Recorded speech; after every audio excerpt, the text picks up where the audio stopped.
Kişi məhəbbətlə dolu sözdən istifadə eləsin, qadın ehtiramla dolu olan sözdən istifadə eləsin. Görürsən, biri girib evə qışqırır, bağırır, kişiliyin göstərir.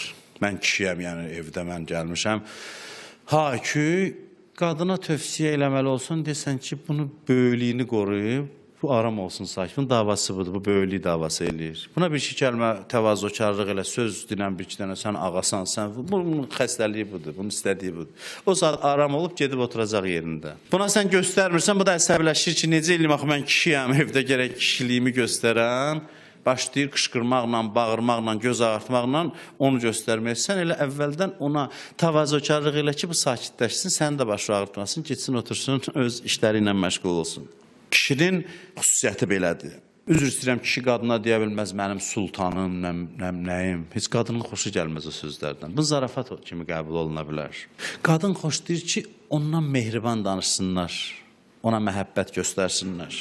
Kişi buna fikir verməlidir, qızlar da elədir. Ailədə qız uşaq olanlar buna xüsusi fikir versinlər. Qıza deyirlər, məhəbbət Peyğəmbər buyurur ki, oğlandan daha çox məhəbbət göstərir. Qız ümumiyyətlə məhəbbətə çox ehtiyaclıdır.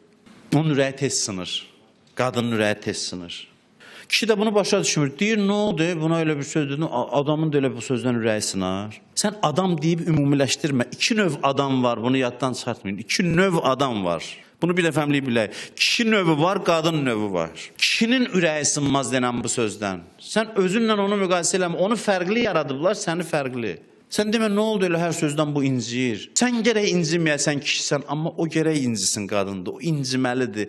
Onun ruhunun lətafəti, incəliyi, zərifliyi bundadır. Kişi ürək sındırmasın sözün qısası. Qadın qürur sındırmasın. Bu ailənin iki təməl qaydasıdır. Ən mühüm vəzifəsidir qadının. Kişi üçün qürur mühümdür. Demirik kişi diktator olsun ailədə. Axı dediyi bu yandan kişi də mehribançılıq göstərsin. Mən heç kəsin tərəfini tutmuram burada. Amma qürurunu qorusun. Qadın imkan verməsin ki, kişi gəlib ondan üzr istəsin.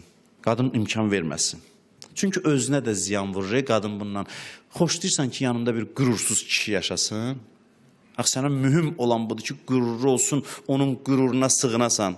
Sən onu üzr istətdirirsən, xüsusən uşağın yanında üzr istədirsə ata-anadan, vay olsun o ailənin halına. Ona görə yox ki, kişi üstündür, yox, hərəsi bir cür yaranıb, qadın imkan verməsin ki, kişi gəlib ondan üzr istəsin. Getsin, öz həyat yoldaşıdır, o onun ürəyini alsın. Nə olacaq? Dünya dağılmayacaq ki. Ailət də bu, burada mən hamı desə nə olacaq? Nəticə nə olacaq? Əgər belə olarsa, nəticə budur ki, övladlar ataya itaət eləyəcək, anaya məhəbbət göstərəcək. Bu oldu gözəl ailə.